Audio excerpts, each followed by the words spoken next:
벌레 물린 곳을 심하게 긁어서 생긴 상처에 세균이 침범해서 발생하는 피부 질환을 바로 봉화지겸이라고 하는데요. 항생제 치료만으로도 증상이 호전될 수 있지만 치료 시기를 놓치면 골수염이나 폐혈증 등 치명적인 합병증으로 이어질 수 있어 주의가 필요합니다. 네, 그래서 이 시간에는 전문가와 함께 봉화지겸의 증상과 예방법에 대해 자세히 알아보겠습니다. 구로대 안암병원 피부과 최재은 교수 전화로 연결됐습니다. 교수님 안녕하십니까? 네, 안녕하세요. 네, 가을이 다가온 것 같지만 아직 모기가 그래도 많은 것 같습니다. 이 모기나 벌레에 물리면 물린 곳을 많이 긁거나 물린 자국에 상처가 생기지 않게 조심해야 한다고 들었는데요. 그 이유가 뭔가요? 네, 벌레에 물린 데가 가려워서 긁다 보면 피부에 상처가 생기고 그 틈으로 세균이 들어가서 2차적으로 피부 깊은 층에 세균 감염을 유발할 수 있습니다. 예. 그래서 벌레 물린 자리를 심하게 긁는 것은 위험할 수가 있습니다. 예. 그렇다면 벌레 물린 곳에 난 상처를 단순한 염증이라고 생각해서 이 적절한 치료를 받지 않으면 또 어떤 질병에 걸릴 위험이 있는 건가요? 피부 표면의 상처를 그대로 방치할 경우에 피부 깊은 층인 진피와 피하 조직까지 세균이 침입해서 봉화지겸을 일으킬 수 있습니다. 이것은 봉소염이라고도 불리고 세균에 의한 피부 심부 감염의 대표적인 질환입니다. 네. 방금 말씀 주셨습니다만 세균성 피부 감염 질환 가운데 또 대표적인 게 봉화지겸인데요. 보통 봉화지겸은 좀 덥고 습한 여름에 많이 걸린다 이렇게 알려져 있는데 아니, 초가을까지도 많이 발생한다고 그러더라고요. 이게 사실입니까?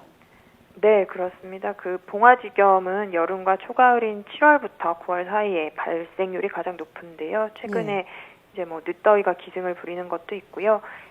기본적으로 이 7월에서 9월 사이가 덥고 습해서 세균이 번식하기에 좋은 환경이기 때문입니다.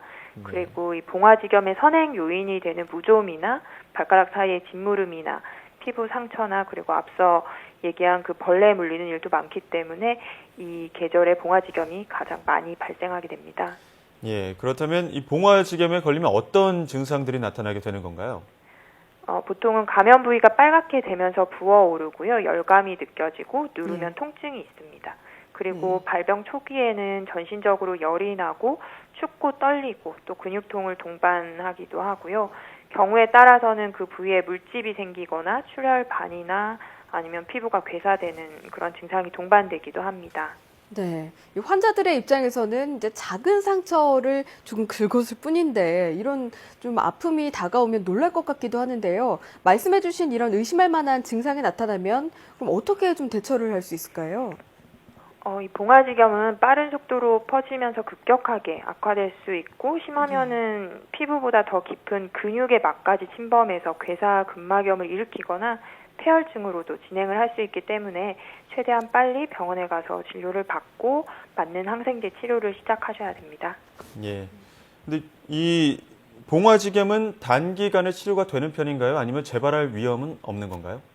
치료는 보통 2주 안팎으로 항생제 치료를 하는데요. 증상에 따라 좀 달라질 수는 있습니다. 그리고 재발도 흔하지는 않지만 가능은 하고 특히 다리에 봉화지겸이 있는 환자들 중에서 그 감염 경로가 되는 발무좀이 계속 조절이 되지 않고 있거나 아니면 하지의 혈액순환이나 림프관 순환이 잘 안 되는 경우나 또는 비만, 당뇨, 알코올 중독, 흡연 등이 봉화지겸의 재발 위험 인자가 되겠습니다. 네, 봉화지겸에 걸린 후에도 또 후속 대처도 중요하겠네요.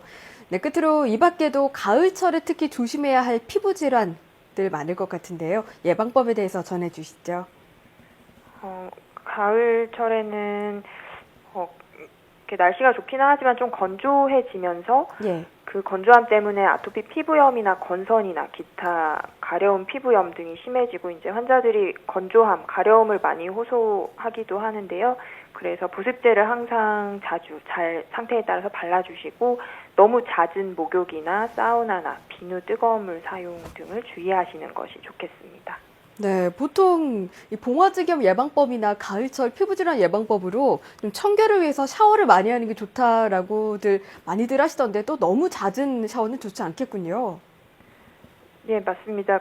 봉화지겸 요즘 이렇게 목욕을 안 해서 그렇게 더러워서 봉화지겸이 걸리는 경우는 많지 않고요. 이렇게 아까 말씀하신 것처럼 긁다가 너무 심하게 찢다가 상처를 만들어서 감염되는 경우나 부종 같은 그런 선행 요인 때문에 감염되는 경우가 많고요. 네. 목욕은 오히려 요즘에는 너무 자주 하셔서 심해지는 그런 피부염이나 이런 것들이 심해지는 경우가 많은 것 같습니다. 네, 청결 유지도 좋지만 무엇보다 좀 적절한 것이 중요한 것 같습니다. 네, 좋은 말씀 감사드립니다. 지금까지 고려대 안암병원 피부과 최재훈 교수와 함께 이야기 나눴습니다. 교수님 오늘 말씀 고맙습니다. 네, 감사합니다.